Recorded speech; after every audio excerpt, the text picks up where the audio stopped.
En el capítulo anterior terminamos con un escenario de inestabilidad económica y política. Inflación, caída de los salarios, aumento del desempleo, pobreza y una sociedad que empezaba a confiar más en el dólar que en su propia moneda. En el episodio de hoy nos encontramos con una Argentina bajo una dictadura militar. La dictadura más sangrienta de toda nuestra historia, que además de desaparecidos, muertos y niños apropiados, nos dejó una herencia económica muy pesada. Con la Junta Militar llegó Martínez de Hoz al Ministerio de Economía. A nivel mundial circulaban nuevas ideas en economía. La intervención del Estado empezaba a verse como algo malo y para solucionar los problemas de inflación y de déficit se estudiaban autores como Milton Friedman o Robert Lucas. La inflación era un problema monetario, había que reducir el gasto público, liberar el control de precios y el tipo de cambio, dejar de ejercer control sobre los precios y además flexibilizar el sistema financiero y bancario. El 2 de abril de 1976 se anunciaron 3 programas llamados Liberación y Modernización de la Economía, Modernización del Estado y Estabilización de los Precios. Se abre, señores, un nuevo capítulo en la historia económica argentina. Hemos dado vuelta una hoja del intervencionismo estatizante y agobiante. Ese mismo día dio de baja el decreto 29 de la ley 20.680 de 1974, que era una ley de abastecimiento por el cual se ponían precios máximos y de congelamiento. ¿Voy? Seguidamente se liberó el mercado financiero. Las tasas de interés pasaron a depender de cada banco o entidad financiera, no ya del Banco Central. Pero el Banco Central era el garante de estos créditos. Los riesgos de liberar el sistema financiero los asumía así el sector público. Raro en Argentina, ¿no? ¿Y cómo pensaba controlar la inflación Martínez de Hoz? En 1978, el ministro de Economía implementó una herramienta que supuestamente iba a controlar la inflación, la famosa tablita. El proceso, y sobre todo Martínez de Hoz, tenía 3 años y veníamos recuperando después de la recesión del 77, con lo cual los militares le dijeron a José Alfredo: mire, está todo fenómeno, ministro, pero ¿sabe qué? La tasa de inflación sigue oscilando alrededor del 8% mensual, usted tiene que hacer algo, pero por favor no genere otra recesión. Y apareció la tablita. ¿Y qué era la tablita? Básicamente era una devaluación programada que daba previsibilidad con respecto al valor del dólar. Esa tablita de Martínez de Hoz no funcionó. La devaluación programada terminó siendo menor que la inflación y la moneda argentina se apreció. Nuestro país se convirtió en un país muy caro. Los bienes en el exterior eran mucho más baratos. Fueron años en que los argentinos que podían se iban al exterior y volvían con las valijas llenas, desde ropa hasta televisores. También crecieron las importaciones de bienes y desde ya la industria local empezó a sufrir las consecuencias. Hubo un fenómeno particular en esta época. Muchos ciudadanos que nunca se habían interesado en el mundo financiero empezaron a participar. Con la competencia liberada, la tasa de interés crecía cada vez más. Se formaban colas en las puertas de las financieras buscando quién daba mejor tasa de interés para sacar créditos o hacer plazos fijos. Rindió hasta ahora el negocio de interés es mejor. ¿El negocio de interés para usted es mejor? Mejor. ¿Usted de qué se ocupa, señor? No, yo soy jubilado. Los argentinos empezaron a especular. Había llegado la bicicleta financiera.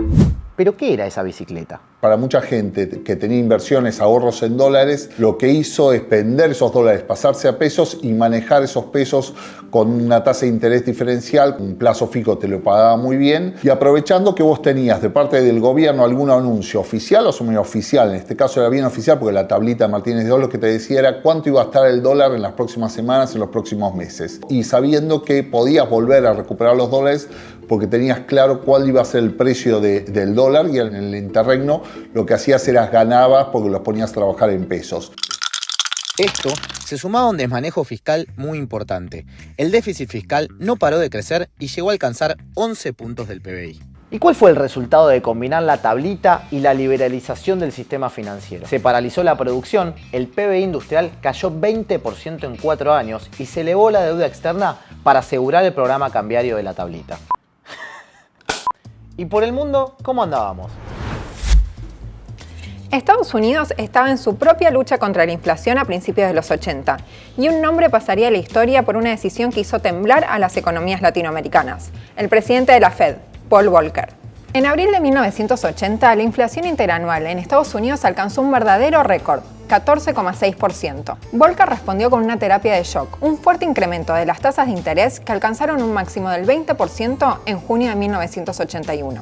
Golpeó de lleno a las economías latinoamericanas. Sus deudas externas, que ya eran altas, se dispararon aún más y comenzó así la llamada crisis de la deuda. Argentina entraba en el default financiero. En 1980 ya se podía predecir una crisis financiera y el Banco Central decidió intervenir y empezó a liquidar bancos importantes como el Banco de Intercambio Regional.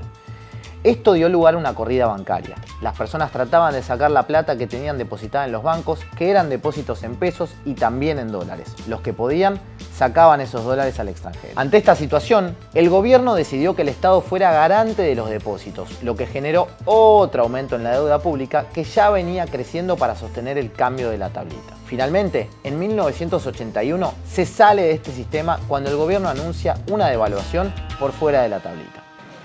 Qué increíble ver esto. Por supuesto que fue algo muy difícil, sobre todo una empresa, su materia prima es el café crudo que se importa. La pyme, las dificultades que tiene que sortear, estos vaivenes de la economía, que un día te acostás con $1 y a la mañana siguiente te levantás con $1 10 veces más. Y tenés una deuda enorme a la cual tenés que dar cumplimiento. En ese momento se produjo algo curioso. Los argentinos empezaron a estar atentos no solo al valor del dólar, sino a analizar si ese precio era artificial o verdadero. Ya no les alcanzaba saber el precio del dólar que se publicaba, querían estudiar cómo se formaba ese precio. El atraso cambiario era tan grande que para 1981, en Buenos Aires, llenar el carrito de supermercado era más caro que en Nueva York. Finalmente, Videla renunció y con él se fue Martínez de Hoz. El gobierno quedó en manos de Roberto Eduardo Viola, quien eligió como ministro de Economía a Lorenzo Sigón. Lorenzo Sigón, las primeras declaraciones que hace es: el que apuesta al dólar pierde, pero a los pocos días devalúa. Toda la gente, a consecuencia, toda la gente que estaba haciendo esa bicicleta financiera, que estaba apostando al uso de los pesos para hacer tasa, para lograr un beneficio con los plazos fijos, que no se había pasado el dólar, termina perdiendo, pero termina quedándose en pesos atrapados cuando el dólar se dispara fuertemente, con lo cual terminas un momento de quiebra generalizada en un montón de empresas y de ahorristas. La crisis industrial que se había generado implicaba pérdidas de empleo. En las fábricas había suspensiones y despidos. El 7 de noviembre de 1981, la CGT Brasil, representada por Saúl Ubaldini, convocó una marcha San Cayetano. Fue la primera marcha masiva contra las políticas de la dictadura militar. A fines de 1981, la situación era insostenible y si bien Viola se negaba a renunciar, tuvo que dejar el cargo por razones de salud y fue reemplazado por Leopoldo Fortunato Galtieri. En economía entró Roberto Alemann. El gobierno argentino hacía agua por todos lados. Denuncias internacionales por violaciones a los derechos humanos, desaparecidos, desempleo, crisis económica. El manotazo de ahogado de la dictadura fue la Guerra de las Malvinas. Pensaban que un éxito militar podía opacar su fracaso político y económico, pero la derrota en la guerra se llevó puesto a Galtieri. El próximo presidente de facto fue Reinaldo Vignone. Vignone designó al frente del Ministerio de Economía a José María Danino Pastore y al frente del Banco Central a Domingo Felipe Cavallo. Cuando asumieron, Argentina ya había dejado de pagar sus obligaciones en dólares. La dictadura estaba en retirada, pero antes de irse nos dejó un regalito. Julio González del Solar, quien reemplazó a Cavallo en el Banco Central, firmó la circular A251 en noviembre de 1981, que estatizó parte de la deuda privada. En 1983, la deuda externa llegaba a $45.000 millones y el FMI frenó los desembolsos hacia nuestro país, lo que derivó en un pedido de refinanciar la deuda. ¿Te suena conocido el tema? La crisis de deuda dejaría una economía con una caída del 5%, una inflación que volvía a niveles de 210% anual y en consecuencia una fuerte caída de los salarios. Como último recuerdo, Vignone nos dejó un nuevo billete. En junio de 1983, la moneda argentina dejó de ser el peso ley y pasó a ser el peso argentino. Los argentinos, igualmente, ya preferían el dólar. Además, en esos años, aprendieron que cuando el gobierno manejaba ficticiamente el precio del dólar, todo podía terminar mal. ¿Aprendieron eso? ¿Aprendimos?